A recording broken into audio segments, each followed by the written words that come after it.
মেশিনে বাটনটা টিপে আপনার এই ভাইটাকে জয়যুক্ত করবেন। এটুকু বলবেন যে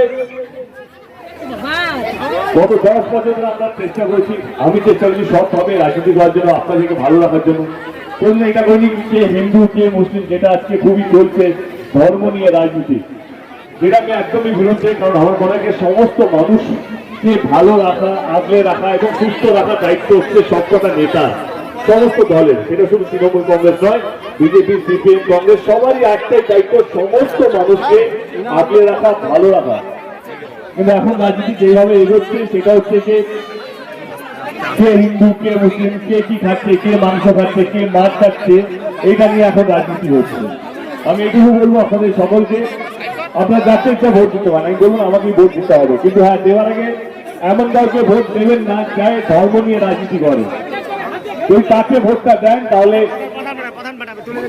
দেশের মধ্যে রাস্তায় পাড়ায় পাড়ায় শুধু মন্দির হবে, মসজিদ হবে, কোনো রাস্তা হবে না, কোনো হসপিটাল হবে না, কোনো স্কুল হবে না, যদি আপনারা ধর্মের হাতটা শক্ত করেন, যারা ধর্মে নিয়ে রাজনীতি করে তাদের হাতটা শক্ত করেন। আপনাদেরকে একটাই অনুরোধ যে নিজের ভোটটা নিজে দেবেন। এবং একটাই কথা বলবো যে আমি 2014 থেকে একটাই কথা দিয়েছিলাম, যেটা সবচেয়ে বেশি ইম্পর্টেন্ট ছিল, যে ঘাটাল মাস্টার প্ল্যানটা আমরা বাস্তবিক করবো। 10 বছর ধরে আপনারা সবাই জানেন আমরা লড়েছি এবং 2024-এ ফাইনালি লড়াইটা সাকসেস হলো। আমাদের নেত্রী, আমাদের রাজ্য সরকার কথা দিয়েছেন যে ঘাটাল মাস্টার প্ল্যানটা আমাদের রাজ্য সরকার করবে। এবারে নির্বাচন মানেটা কি? নির্বাচন মানে কাকে আপনারা বেশি বিশ্বাস করবেন। আমি এটুকু বলবো, 2021-এর আগে আমাদের দল দুটো প্রকল্প নিয়ে এসেছিল, একটা নাম ছিল লক্ষ্মীর ভান্ডার, একটা নাম ছিল স্বাস্থ্যসাথী কার্ড। আমি এটুকু বলবো যে লক্ষ্মীর ভান্ডার শুনে বিরোধী দল যখন বলেছিল এটা লক্ষ্মীর ভান্ডার হবে না, এটা ঢপের ভান্ডার হবে, এই লক্ষ্মীর ভান্ডার কোনদিনও ভরবে না, এরা ভোট নিয়ে চলে যাবে, কিন্তু লক্ষ্মীর ভান্ডার হবে না।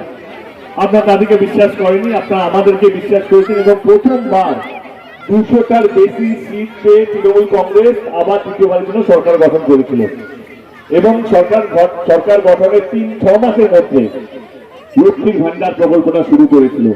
এবং লক্ষ্মীর ভান্ডার যেটা শুরু হয়েছিল 500 টাকা দিয়ে, আজকে সেই লক্ষ্মীর ভান্ডার 1000 টাকা এবং 1200 টাকা দিয়ে।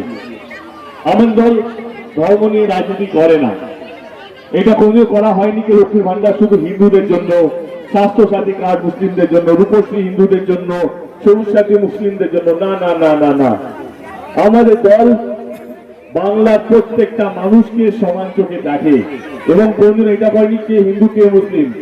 এবং আপনারা ভাববেন যে লক্ষ্মীর ভান্ডারটা শুধু হিন্দু মুসলিম নয়, লক্ষ্মীর ভান্ডারটা প্রত্যেকটা বিজেপি, সিপিএম, কংগ্রেস তাদের বাড়িতেও পৌঁছেছে, তাদের মহিলারাও লক্ষ্মীর ভান্ডার প্রকল্পে যুক্ত আছেন।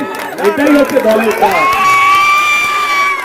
যদি আপনাদের মনে হয় যে আমি এবং আমার দল ঠিকঠাক কাজ করেছে, তাহলে 25শে মে আপনার এই ভাইটাকে আশীর্বাদ করবেন যাতে বিপুল ভোটে আমি জয়যুক্ত হতে পারি। থ্যাংক ইউ সো মাচ, ভালো থাকবেন, দেখা হবে অনেকগুলো আজকে।